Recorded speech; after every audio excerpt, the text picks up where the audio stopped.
Assalamualaikum warahmatullahi wabarakatuh. Salam jumpa dengan Suluh Berkah Channel. Kali ini liputan kuliah umum PGB At-Tartil di Jombang. Pada kesempatan ini sebagai muqaddimah dalam kuliah manajemen lembaga pendidikan Al-Quran. Buat Anda yang baru bergabung, jangan lupa subscribe, like, dan komen untuk keberlanjutan dari tali silaturahmi kita. Selamat menyimak dan menyaksikan.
Jadi pada kesempatan ini kita akan membahas tentang pentingnya manajemen lembaga pendidikan Al-Quran. Berdasarkan nomenklatur yang terbaru, Taman Pendidikan Al-Quran itu termasuk jenis pendidikan non-formal. Sekali lagi, Taman Pendidikan Al-Quran itu termasuk jenis pendidikan non-formal. Kalau Taman Pendidikan Al-Quran sekarang berubah menjadi Lembaga Pendidikan Al-Quran. Ini berarti Ustadz Ustadzah maupun calon Ustadz Ustadzah ini juga ke depan sesuai dengan amanat undang-undang bahwa anggaran pendidikan dari anggaran negara 20%-nya adalah untuk pendidikan. Itu juga buat guru-guru Al-Quran punya hak. Makanya di beberapa kabupaten kota itu menyisihkan anggaran insentif buat guru-guru Al-Quran. Tapi bukan itu yang menjadi tujuan kita di dalam mengajarkan Al-Quran. Kenapa? Karena Rasulullah sendiri sudah menegaskan khairukum man ta'allamal Qur'an wa 'allamahu. Sebaik-baik orang di antara kalian semua adalah orang yang ta'allamal Qur'an, mampu mempelajari, mau mempelajari Al-Quran. Hari ini Ustadz Ustadzah maupun calon Ustadz maupun calon Ustadzah sebetulnya bukan berarti belum mampu membaca Al-Quran dengan baik dan benar, tapi ini adalah salah satu ikhtiar memberikan bimbingan terhadap salah satu materi pendekatan yang diberikan oleh bimbingan membaca Al-Quran At-Tartil. Untuk apa? Mengantarkan Ustadz Ustadzah maupun calon Ustadz Ustadzah untuk menjadi Ustadz Ustadzah Al-Quran yang profesional. Ustadz Ustadzah Al-Quran yang profesional itu adalah Ustadz Ustadzah yang mampu mengelola, mewujudkan tata kelola lembaga pendidikan Al-Quran secara apa? Secara baik. Bukan sekedar. Karena apa? Ingat masalah Imam Syafi'i, al-haqqu bila nizam yaghlibuhul batil bin nizam. Kebenaran yang tidak dikelola, kebenaran yang tidak termanage itu akan mampu terkalahkan oleh kebatilan yang terkelola dengan baik. Kita yakin bahwa Al-Quran ini adalah kalam Allah yang diturunkan kepada baginda Muhammad SAW melalui malaikat Jibril yang diturunkan secara berangsur-angsur. Membacanya termasuk ibadah, mengajarkannya termasuk ibadah. Bahkan untuk guru-guru Al-Quran, Ahlul Quran, ini adalah orang-orang yang memang dimuliakan Allah.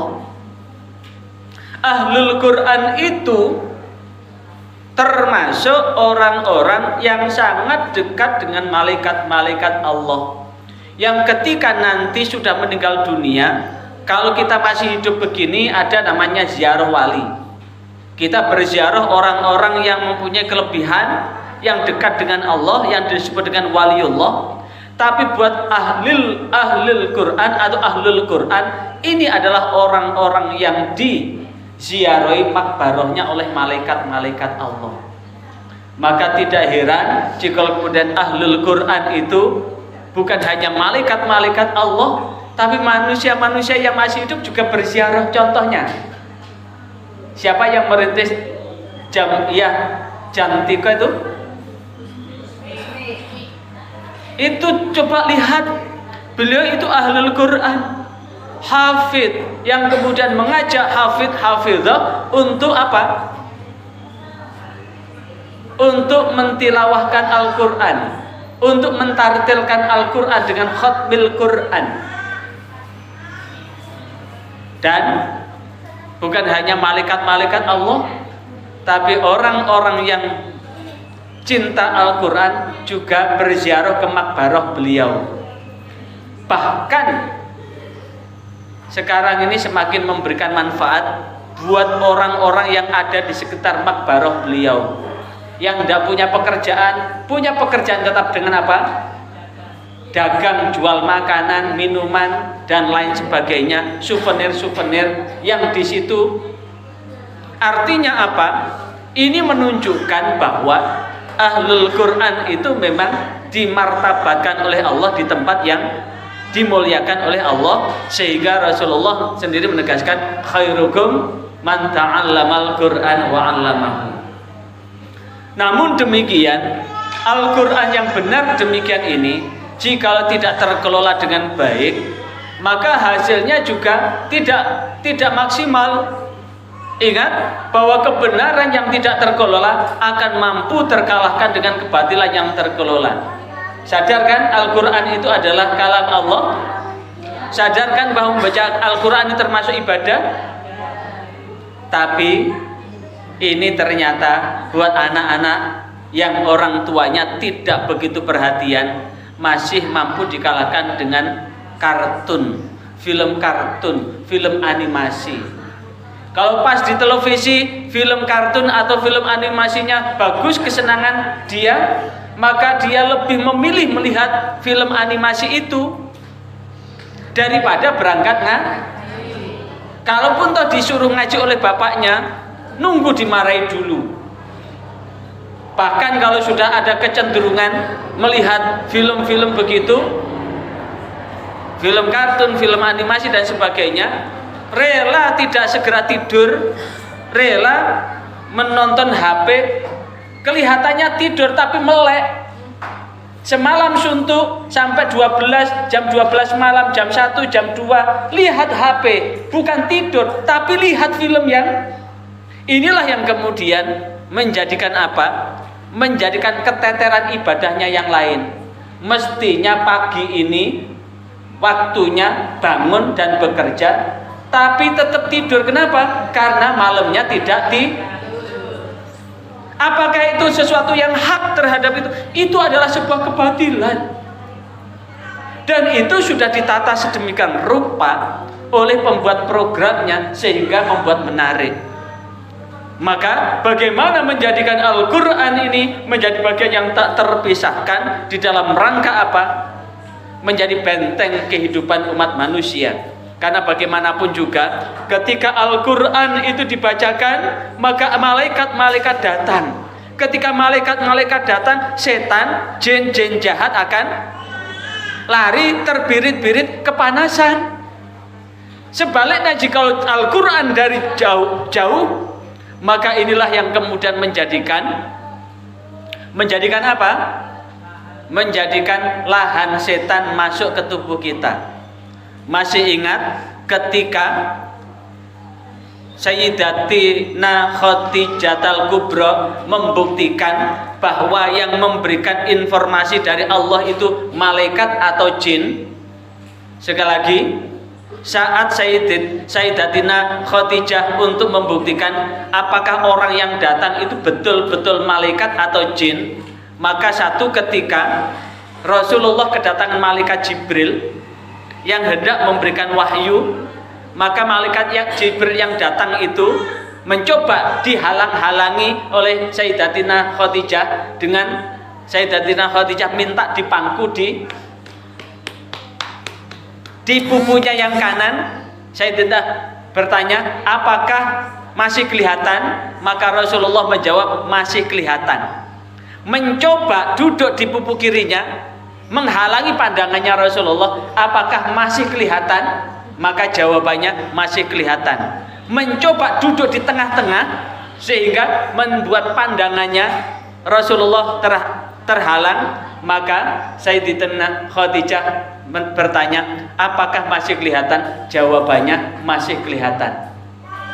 Maka kemudian Sayyidatina Khadijah mencoba membuka jilbabnya. Maka kemudian beliau bertanya kepada Rasulullah, apakah masih kelihatan? Maka Rasulullah menjawab, tidak kelihatan, sudah pergi. Apa artinya? Bahwa malaikat itu sangat senang buat orang-orang yang tetap terjaga kesucian dan kehormatannya. Kalau kemudian tidur kepengin ditemani malaikat, ambil wudhu, baca doa, ayat-ayat yang memang dicontohkan oleh Rasulullah, maka di saat itu, sekali lagi, di saat itu, maka sungguh yang hadir dan menemani kita sepanjang malam kita ketika tidur, maka itu adalah malaikat-malaikat Allah. Bahkan Rasulullah sendiri menegaskan, jikalau ketika kita masih suci kemudian membaca dari Al-Quran itu, maka dihukumi sepanjang kita tidur membaca.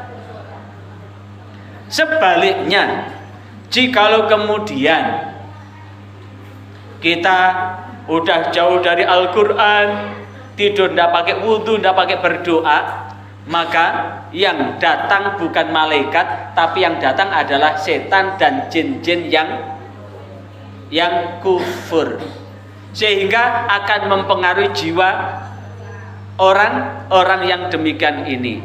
Maka sungguh anak-anak didik kita, santri-santri kita, ini adalah anak-anak dari berbagai macam orang tua. Santri-santri yang berasal dari berbagai macam jenis orang tua. Ada yang sebelum bikin anak wudhu dan berdoa dulu, ada yang sebelum bikin sholat hajat dulu, kemudian wudhu, kemudian sholat hajat, setelah itu baru kesan pertama begitu menggoda, selanjutnya terserah Anda untuk bikin faktu harsakum annasyitum. Ada yang kemudian gopoh, yang penting berusat-berusut, seluman-selumun. Bahkan ada yang melepas bajunya lepas sekali, dan itu kemudian dibuktikan di dalam kitab Tarbiyatut Tifli fir Ru'yatil Islam. Ketika laki-laki dan perempuan yang sedang bikin anak, kemudian tidak ada sehelai benang pun. Kalau tadi dibuktikan Sayyidatina Khadijah melepas jilbab aja malaikat sudah pergi. Hanya jilbabnya, jilbab itu kan hanya melihatkan rambutnya saja. Lantas bagaimana dengan leher ke bawah? Maka akan lebih terbirit-birit itu malaikat, karena malaikat tidak mau melihat aurat, karena malaikat itu suci. Pertanyaannya, ketika malaikat itu tidak ada, yang datang siapa? Jin dan setan malah lihat mentelengi gitu. Disaksikan sepanjang gerakan-gerakan ketika bikin. Nah, ketika kemudian kecapean jebablah, maka ganti setan yang menggantikan untuk bikin. Kalau kemudian diganti setan, jangan heran jika kemudian lahir anak separuh manusia separuh, karena ada keturutsertaan setan dalam proses pembuahan itu. Maka sekali lagi, apakah betul-betul santri kita yang lahir lebih suci dari malaikat, atau setengah malaikat, atau disebut dengan anak separuh dewa, atau anak separuh setan? Tetap perlakukan bahwa mereka adalah tetap manusia. Man mahalul khata' wan nisyan.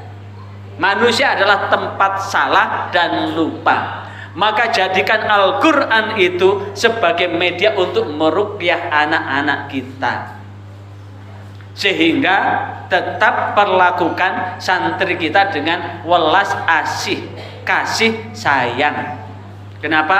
Welas asih dan kasih sayang itu akan mengeluarkan pengaruh setan dan jin-jin jahat diruqyah dengan ayat-ayat bukan dengan hardian, bukan dengan cacian, bukan dengan makian. Karena bagaimanapun juga manusia itu adalah manusia yang siap untuk dididik dan dibimbing.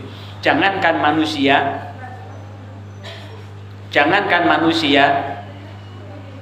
hewan pun bisa dilatih. Karena itu jangan pernah lelah untuk mengajarkan kebaikan buat anak-anak. Kenapa?